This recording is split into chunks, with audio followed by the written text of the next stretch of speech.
Welcome, my darlings. Make yourself comfortable, and I have a tale to tell you. If you enjoy it, please be sure to hit the like button, subscribe, and leave me a comment. I always enjoy your comments. Now, let us begin.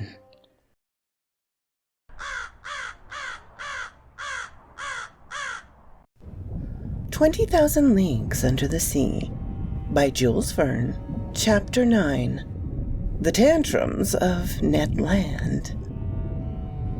I have no idea how long this slumber lasted, but it must have been a good while. Since we were completely over our exhaustion, I was the first one to wake up. My companions weren't yet stirring, and still lay in their corners like inanimate objects.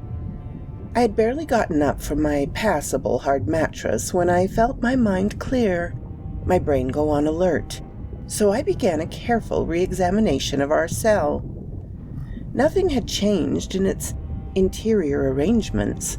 The prison was still a prison, and its prisoners still prisoners. But, taking advantage of our slumber, the steward had cleared the table. Consequently, nothing indicated any forthcoming improvements in our situation, and I seriously wondered if we were doomed to spend the rest of our lives in this cage.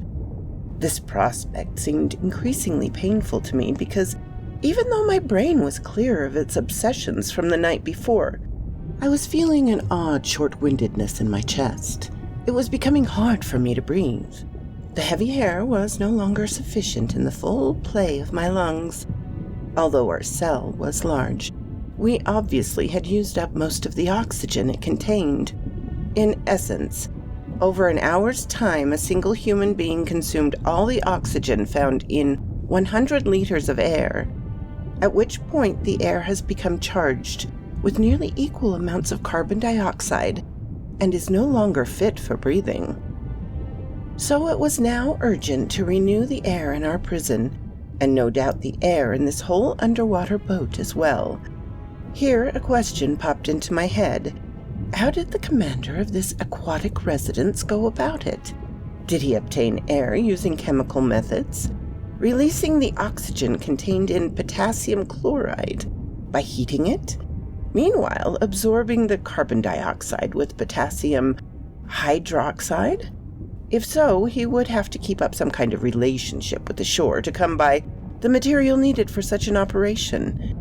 Did he simply limit himself to storing the air in high-pressure tanks and then dispense it according to the crew's needs?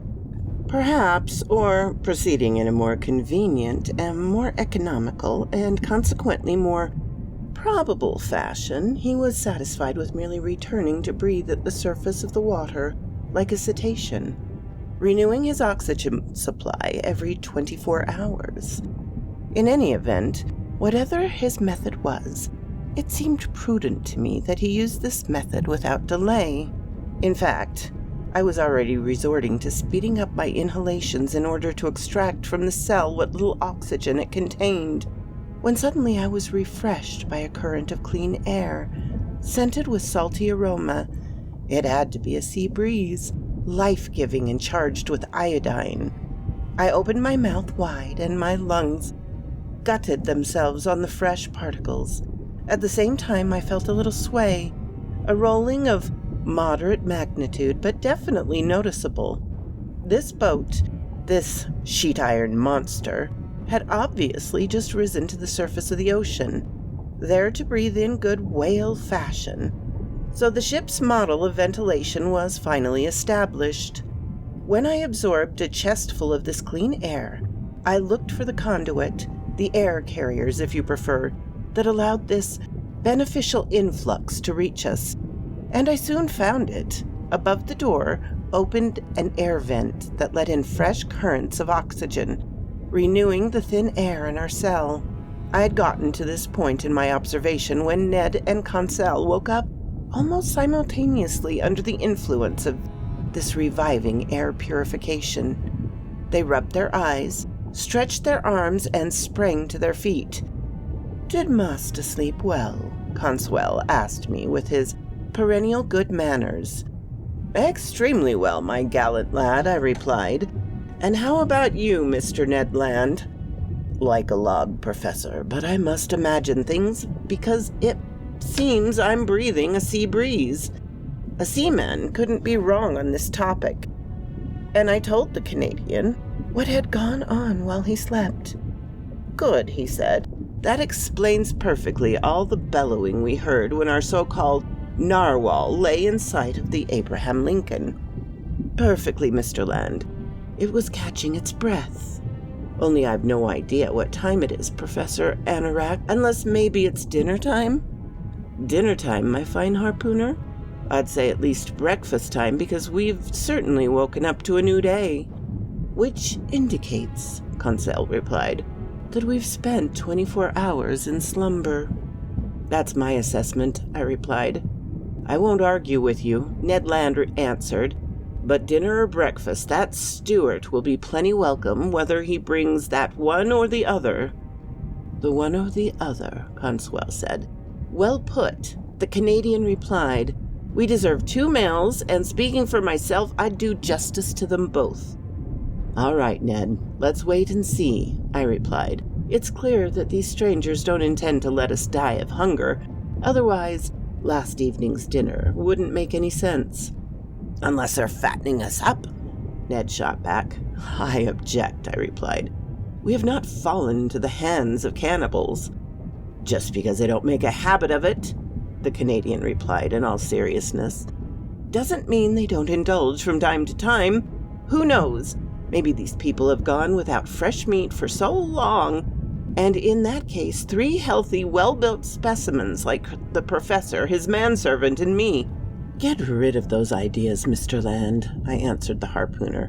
And above all, don't let them lead you to flare up against our hosts, which would only make our situation worse. Anyhow, the harpooner said, I'm as hungry as all Hades, and dinner or breakfast. Not one puny meal has arrived. Mr. Land, I answered, we have to adapt to the schedule on board, and I imagine our stomachs are run ahead of the chief cook's dinner bell. Well then, we'll adjust our stomachs to the chef's timetable, Conseil replied serenely. There you go again, Conseil, my friend, the impatient Canadian shot back. You never allow yourself any displays of bile or attack of nerves. You're everlastingly calm. You'd say your after-meal grace even if you didn't get any food for your before-meal blessing, and you'd starve to death rather than complain. What good would it do? Conseil asked. Complaining doesn't have to do good. It just feels good. And if these pirates, I say pirates, out of consideration for their professor's feelings, since he doesn't want us to call them cannibals, if these pirates think they're going to smother me in this cage without hearing what cuss words spice up my outbursts, they've got another thing coming. Look here, Professor Anorak, speaking frankly, how long do you figure they'll keep us in this iron box? To tell the truth, friend Land, I know little more about it than you do. But in a nutshell, what do you suppose is going on? My suppositions is that sheer chance has made us privy to an important secret. Now then, if the crew of this underwater boat has personal interest in keeping that secret, and if their personal interest is more important than the lives of 3 men, I believe that our very existence is in jeopardy. If such is not the case, then at the first available opportunity, this monster has swallowed us, will return us to the world inhabited by our own kind, unless they recruit us to serve on the crew, Conseil said, and keep us here. Till the moment, Ned Land answered, when some frigate that's faster or smarter than the Abraham Lincoln captures its den of buccaneers, then hangs all of us by the neck from the tip of the mainmast yardarm.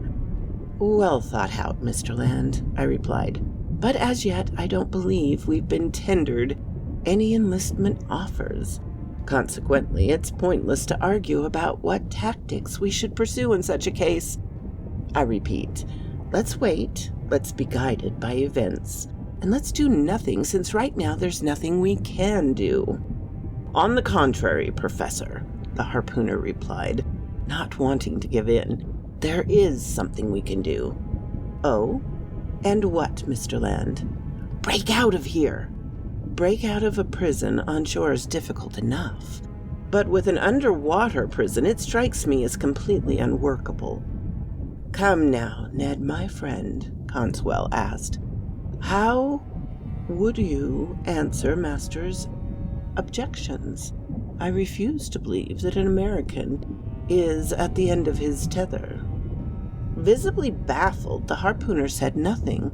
Under the conditions in which fate had left us, it was absolutely impossible to escape.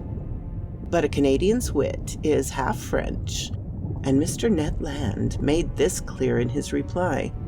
So, Professor Anorax, he went on after thinking for a few moments, you haven't figured out what people do when they can't escape from their prison? No, my friend. Easy. They fix things so they stay there. Of course, Conswell put in. Since we're deep in the ocean, being inside of this boat is vastly preferable to being above it or below it. But we fix things by kicking out all the jailers, guards, and wardens, Ned Land added. What's this, Ned? I asked. You seriously consider taking over this craft? Very seriously, the Canadian replied. It's impossible. And why is that, sir? Some promising opportunity might come up, and I don't see what could stop us from taking advantage of it. If there are only about 20 men on board this machine, I don't think they can stave off 2 Frenchmen and a Canadian. It seemed wiser to accept the harpooner's proposition than to debate it. Accordingly, I was content to reply, Let such circumstances come, Mr. Land, and we'll see. But until then, I beg you to control your impatience. We need to act shrewdly, and your flare-ups won't give rise to any promising opportunities. So swear to me that you'll accept our situation without throwing a tantrum over it. I give you my word, Professor, Ned Land replied in an unenthusiastic tone. No venomous phrases will leave my mouth. No vicious gestures will give my feelings away, not even when they don't feed us on time. I have your word, Ned, I answered to the Canadian. Then our conversation petered out, and each of us withdrew into his own thoughts. For my part, despite the harpooner's confident talk, I admit that I had entertained no illusions. I had no faith in those promising opportunities that Ned Land mentioned. To operate with such efficiency, this underwater boat had to have a sizable crew. So if it came to a physical contest, we would be facing an overwhelming opponent. Besides, before we could do anything, we had to be freed. And that we definitely were not.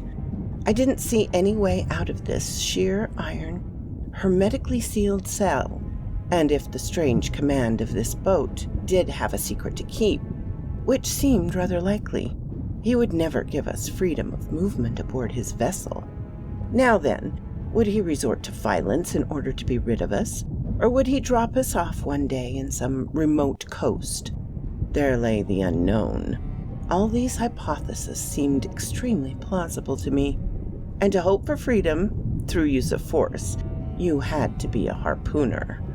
I realized, moreover, that Ned Land's brooding was getting him madder by the minute. Little by little, I heard those aforesaid cuss words welling up in the depths of his gullet, and I saw his movements turn threatening again. He stood up, pacing in circles, like a mad beast in a cage, striking the walls with his foot and fist. Meanwhile, the hours passed. Our hunger nagged unmercifully, and this time the steward did not appear, which amounted to forgetting our castaway status for much too long, if they really had good intentions towards us.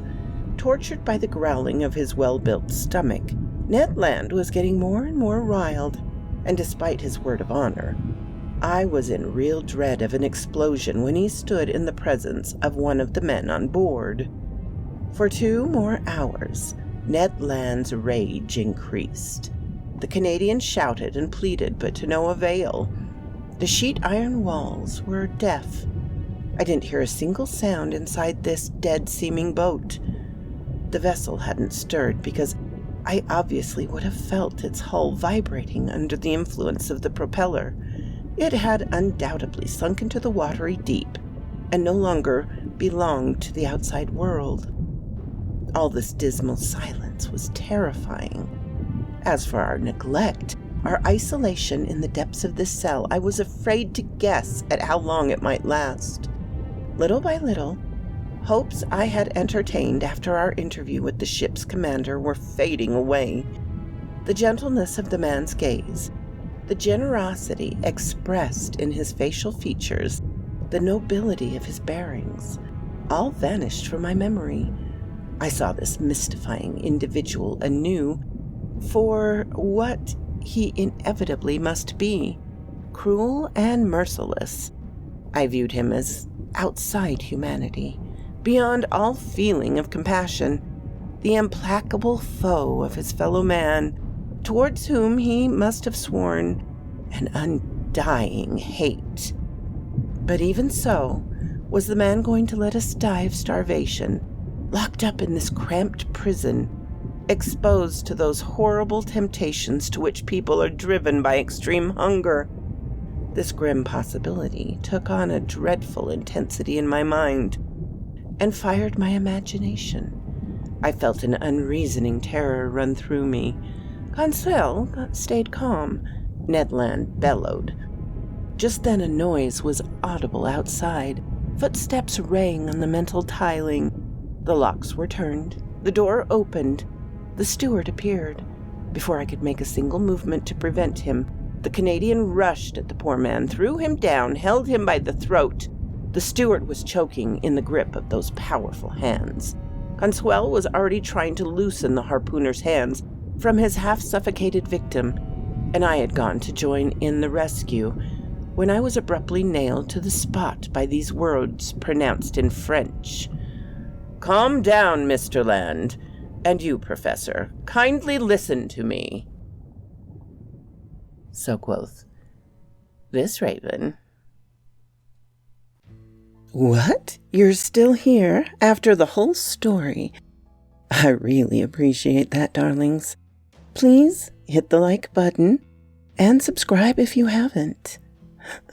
And I always love to hear from you. Have a glorious day, my darlings.